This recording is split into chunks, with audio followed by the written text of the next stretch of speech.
Jangan sampai salah ketika niat di dalam sholat.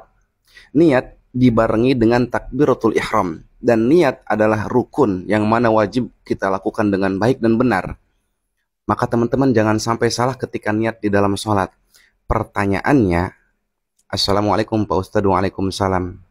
Mau tanya silahkan. Kalau niat di dalam hati, pada waktu takbiratul ihram itu, pakai usolli atau artinya? Nah, teman-teman siapa coba di sini yang ketika niat di dalam sholat menerjemahkan dengan bahasanya masing-masing kalimat usolli yang kita ucapkan sebelum takbiratul ihram? Coba siapa di sini yang niatnya seperti itu? Contoh seperti ini ya. Usolli fardhal maghribi thalatha raka'atin mustaqbilal qiblati adaan lillahi ta'ala. Ketika dia mengangkat tangan dan mengucapkan takbiratul ihram, Allah, dalam hatinya berkata, aku niat melaksanakan sholat fardu maghrib 3 rakaat menghadap kiblat, fardu karena Allah Ta'ala. Siapa yang niatnya seperti itu? Tulis di kolom komentar. Nah, pertanyaannya kita jawab dulu yang tadi. Apakah kita menerjemahkannya sebagaimana tadi, ataukah kita juga di dalam hatinya sama mengucapkan usolli?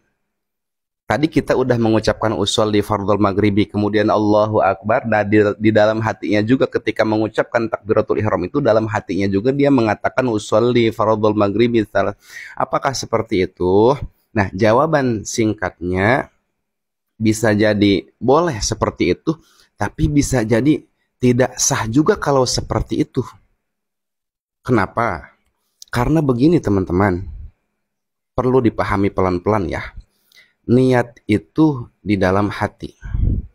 Niat itu azam, bermaksud dan bertujuan, bertekad akan melakukan. Hanya saja dalam hal urusan sholat ini, madhab Syafi'i terutamanya mewajibkan niat itu ketika takbiratul ihram. Kalau boleh dikatakan kita bermaksud dan bertujuan, kita ketika wudhu aja, ketika wudhu itu kita udah bermaksud dan bertujuan akan melaksanakan sholat kan. Nah itu pun juga termasuk niat. Tapi bukan niat itu yang dimaksud oleh madhab Imam Syafi'i di dalam urusan niat sholat. Jadi niatnya itu harus ada ketika takbiratul ihram. Kita pelan-pelan dan pahami. Nah, jadi yang benar seperti apa? Niat itu, saya ulangi, bermaksud, bertujuan. Istilah fikih itu istighdorul qalbi. Ketika kita mengangkat tangan Allahu Akbar, kita itu ngangkat tangan ini untuk apa? Seandainya ditanya, kenapa kamu mengangkat tangan? Ini sunnah. Terus kenapa kamu mengucapkan Allahu Akbar? Ini adalah takbiratul ihram. Seandainya kalau kita ditanya, kita bisa menjawab seperti itu. Terus kamu itu sedang mau melaksanakan apa? Aku mau melaksanakan sholat. Sholat apa yang ingin kamu laksanakan? Sholat maghrib. Sholat maghrib itu hukumnya wajib atau sunnah? Wajib. Itulah yang disebut oleh ulama qasdun, ta'arud, ta'yin. Qasdun bermaksud. Bermaksud dalam hal ini ketika dilafadkan, lafadnya usolli. Aku bermaksud melaksanakan sholat. Kemudian ta'yin. Ta'yin di sini maksudnya adalah sholatnya apa? Maghrib. Kemudian ta'arud. Ta'arudnya itu apa? Ta'arud itu menjabarkan, menjelaskan bahwa maghrib itu adalah sholat yang wajib. Sholat fardu. Maka dalam urusan sholat sunnah nanti lagi, berbeda lagi nanti. Nah, jadi qasdun, ta'arud, dan ta'yin itu pemahamannya seperti itu teman-teman. Jadi ketika Allahu Akbar, hati kita fokus, nggak ingat kemana-mana, kita sadar sedang berdiri menghadap kiblat dan akan melaksanakan sholat fardu maghrib. Nah itu tidak mesti diucapkan pun di dalam hati, itulah yang disebut dengan hakikat niat. Jadi niat itu seperti itu. Kenapa saya katakan tadi yang di dalam hatinya mengatakan niat aku sholat fardu maghrib 3 rakaat misalkan, bisa jadi tidak sah juga niatnya. Karena bisa jadi seperti ini teman-teman. Hati kita mengucapkan niat aku sholat fardu maghrib, hati ngomong seperti itu kan.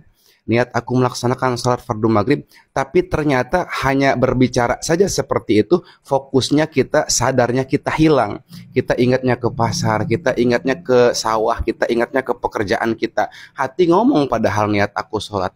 Nah, kalau hanya sekedar ngomong, hatinya, sementara maksud dan tujuan dia mengangkat tangan itu, dia tidak sadar itu sedang apa dan akan melaksanakan apa, dia tidak ingat sama sekali dia sekarang sedang berada di mana, maka bisa dikatakan bahwa yang mengatakan di dalam hati aku niat itu tidak sah.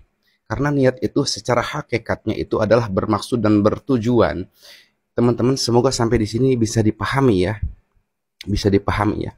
Ini seperti contoh lagi sekarang ringannya ya. Setelah ini teman-teman niat akan scroll video ini, atau teman-teman niatnya setelah ini akan mencari referensi pendapat ustadz-ustadz yang lainnya, itu sudah ada dalam benak teman-teman, dan teman-teman tidak mengucapkan kalimat itu kan, teman-teman tidak mengatakan aku niat setelah ini akan scroll video ini, teman-teman tidak ngomong itu kan. Nah, itulah yang disebut dengan niat. Paham? Kalau misalkan teman-teman memang mau mencari referensi yang lain, coba teman-teman dengarkan tausiah ataupun kajian kitabnya siapa namanya ya, Ustadz Deden Al-I'tisom, kalau nggak salah ya, Ustadz Deden Al-I'tisom. Beliau itu yang sering menjelaskan tentang hakikat niat seperti ini. Semoga bermanfaat. Assalamualaikum warahmatullahi wabarakatuh.